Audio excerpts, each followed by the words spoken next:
Assalamualaikum warahmatullahi wabarakatuh. Selamat pagi, saya sampaikan kepada Bapak Nurkoli selaku dosen pengampu mata kuliah analisis multivariat kelas B.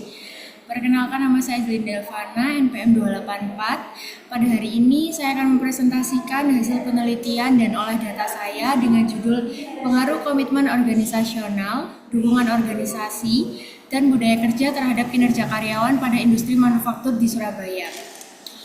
Penelitian ini saya lakukan untuk mengetahui bagaimana faktor-faktor internal organisasi dapat mempengaruhi kinerja karyawan, khususnya dalam konteks industri manufaktur yang sangat kompetitif di kota Surabaya. Nah, latar belakang dari penelitian saya adalah karena dalam dunia industri manufaktur, kinerja karyawan merupakan kunci utama tercapainya produktivitas dan keberlanjutan perusahaan. Namun, peningkatan kinerja tidak hanya ditentukan oleh kemampuan teknis, tetapi juga oleh faktor-faktor psikologis dan sosial dalam organisasi. Beberapa perusahaan manufaktur di Surabaya menghadapi tantangan berupa rendahnya motivasi kerja, tingkat turnover yang tinggi, dan penurunan efisiensi. Hal ini seringkali disebabkan oleh kurangnya komitmen karyawan terhadap organisasi, minimnya dukungan dari pihak manajemen, serta lemahnya budaya kerja yang sehat dan produktif. Berdasarkan kondisi tersebut, penelitian saya ingin menganalisis sejauh mana komitmen organisasional, dukungan organisasi, dan budaya kerja mampu meningkatkan kinerja karyawan di sektor manufaktur. Nah, adapun rumusan masalah dalam penelitian saya adalah yang pertama, apakah komitmen organisasional berpengaruh terhadap kinerja karyawan? Lalu yang berikutnya ada apakah dukungan organisasi berpengaruh terhadap kinerja karyawan? Yang ketiga adalah apakah budaya kerja berpengaruh terhadap kinerja karyawan, dan yang terakhir adalah seberapa besar pengaruh ketiganya secara simultan terhadap kinerja karyawan. Nah, tujuan penelitian saya adalah untuk mengetahui pengaruh masing-masing variabel dan mengidentifikasi faktor mana saja yang paling dominan dalam meningkatkan kinerja. Penelitian yang saya lakukan ini menggunakan pendekatan kuantitatif dengan metode survei melalui penyebaran kuesioner. Populasi penelitian adalah karyawan pada beberapa perusahaan manufaktur di Surabaya. Sampel yang saya ambil sebanyak 50 responden menggunakan skala Likert 1-5 dari sangat tidak setuju hingga sangat setuju.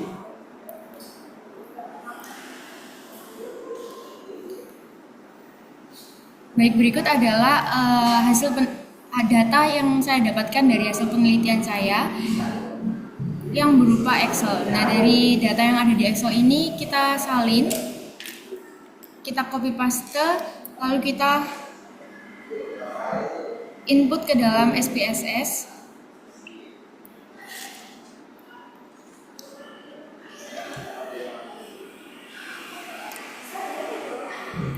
Nah, yang pertama kita lakukan adalah kita bisa edit variabelnya dulu.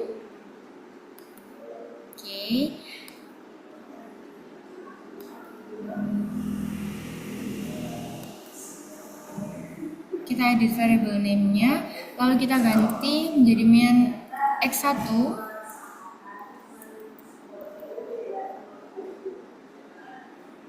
Berikutnya kita juga ganti menjadi min x2.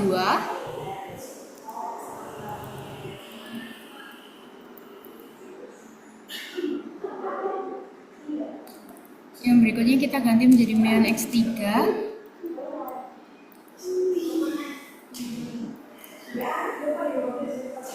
Dan yang terakhir kita ganti menjadi min variable y.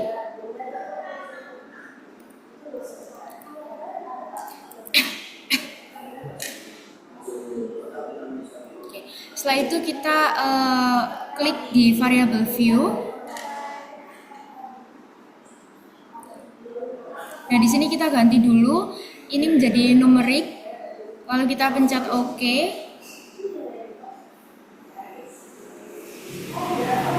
Berikutnya juga sampai yang paling bawah.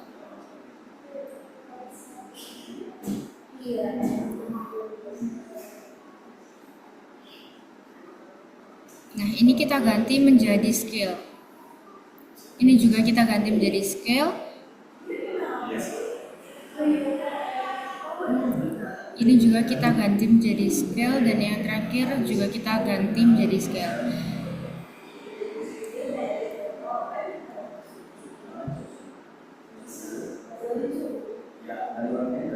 Lalu kita klik data view.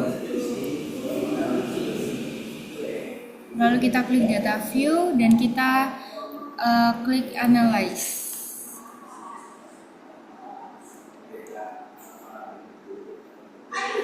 Nah, di sini kita klik regression. Lalu kita pilih yang linear. Nah, ini data kita sudah masuk. Lalu di sebelah kiri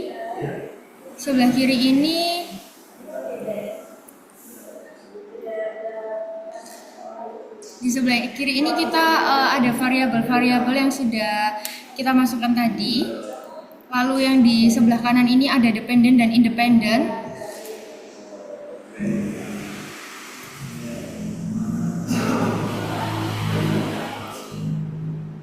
Kita masukin ke variabel independennya, yaitu X1, X2, dan X3, yaitu komitmen organisasional, dukungan organisasi dan budaya kerja.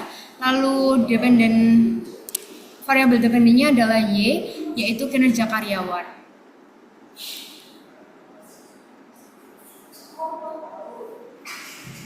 Nah, ini tadi kita pencet statistik, lalu kita klik yang collinearity diagnostic. Ini untuk pengujian multikulinearitas. Lalu selanjutnya kita klik ke Durbin-Watson. Ini untuk pengujian autokolerasi. Lalu kita klik continue. Nah, di sini kita klik plots. Nah, di sini ada beberapa tampilan pilihan. Kita pilih ke dependent, ini kita masukkan ke kolom Y. Lalu Z-bread ini kita masukkan ke kolom X.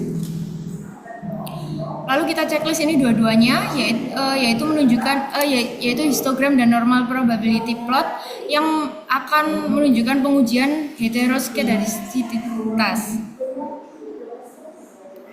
Lalu kita klik continue.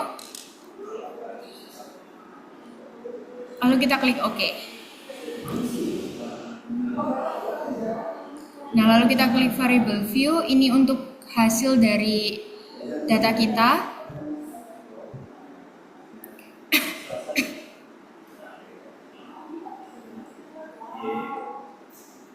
Nah, yang pertama adalah ini hasil uji model atau model summary. Nilai R di sini adalah 0,806, menunjukkan bahwa hubungan antara variabel bebas yaitu X1, X2, dan X3 dengan variabel terikat yaitu variabel Y tergolong kuat. Nah, nilai R square sama dengan 0,649, berarti 64,9% variasi pada variabel Y dapat dijelaskan oleh ketiga variabel independen tersebut. Sementara 35,1% sisanya dijelaskan oleh faktor lain di luar model ini. Nah, di sini nilai Durbin-Watson-nya adalah 2,271. Nilai Durbin-Watson-nya 2,271 yang masih berada di kisaran normal 1,5 sampai 2,5 yang menunjukkan bahwa tidak ada autokorelasi pada data ini. Lalu yang berikutnya ada hasil uji F atau ANOVA. Nah, nilai F hitung sama dengan 28,370. Di sini nilai F hitungnya 28,370 dengan signifikansi kurang dari 0,001. Nah, karena nilai signifikansinya adalah kurang dari 0,05, maka model regresi secara simultan signifikan. Artinya variabel X1, X2, dan X3 secara bersama-sama berpengaruh signifikan terhadap variabel Y. Nah, lalu berikutnya ada hasil uji koefisien. Nah, di sini hasil hanya X3 yang memiliki nilai signifikan kurang dari 0,05. Di sini hasil X3-nya adalah 0,02.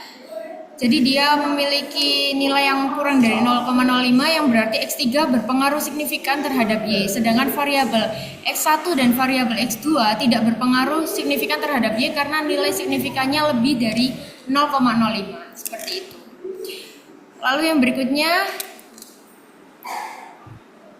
berikutnya ada uji multikolineritas atau collinearity diagnostic. Nah, di sini nilai condition index tertinggi adalah 48,7 788 yang masih di bawah batas kritis 100 yang menunjukkan tidak terdapat multikolinearitas serius di antara variabel bebas. Selain itu, hasil pada tabel sebelumnya menunjukkan nilai VIF kurang dari di sini nilai VIF-nya kurang dari 10 dan tolerance lebih dari 0,1 sehingga dapat dipastikan bahwa model bebas dari masalah multikolinearitas. Nah, kesimpulannya tidak ada hubungan yang terlalu tinggi antar variabel independen sehingga semua variabel masih layak digunakan dalam model regresi. Seperti itu. Lalu di sini menunjukkan histogramnya.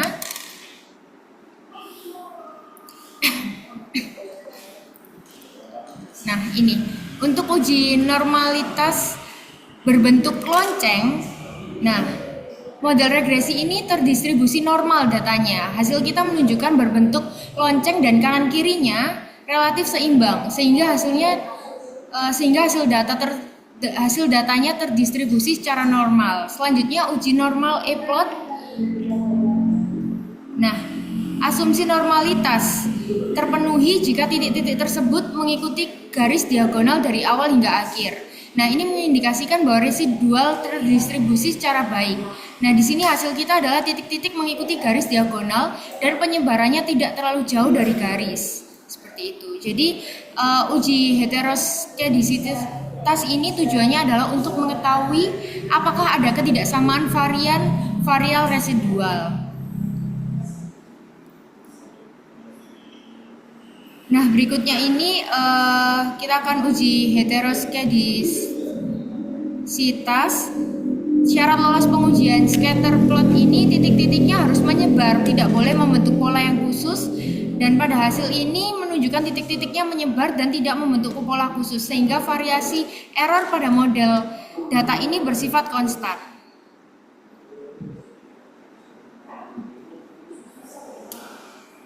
Nah, jadi kesimpulan dari hasil penelitian ini menunjukkan bahwa budaya kerja memiliki peranan paling penting dalam meningkatkan kinerja karyawan. Budaya kerja yang positif seperti disiplin, keterbukaan, dan kerjasama mendorong karyawan untuk bekerja lebih produktif dan saling mendukung dalam mencapai target organisasi. Sementara itu, komitmen organisasional dan dukungan organisasi meskipun berpengaruh positif, tetapi tidak terlalu cukup kuat secara statistik untuk menjelaskan variasi kinerja dalam sampel ini. Hal ini mungkin disebabkan karena perbedaan tingkat masa kerja dan variasi departemen di dalam perusahaan manufaktur, seperti itu. Jadi berdasarkan hasil penelitian yang sudah saya lakukan, dapat disimpulkan secara simultan, komitmen organisasional, dukungan organisasi, dan budaya kerja berpengaruh signifikan terhadap kinerja karyawan. Namun secara parsial, hanya budaya kerja yang berpengaruh signifikan dan dominan. Nah, nilai R2 sebesar 0,649 menunjukkan model memiliki kekuatan penjelas yang kuat. Lalu adapun rekomendasi bagi perusahaan manufaktur bisa membangun budaya kerja yang kolaboratif dan berbasis nilai dan meningkatkan pelatihan internal untuk memperkuat etos kerja, juga menciptakan sistem penghargaan dan komunikasi yang terbuka antar pimpinan dan karyawan, seperti itu. Demikian hasil penelitian dan olah data yang dapat saya sampaikan. Terima kasih atas perhatiannya. Saya ucapkan kurang lebihnya.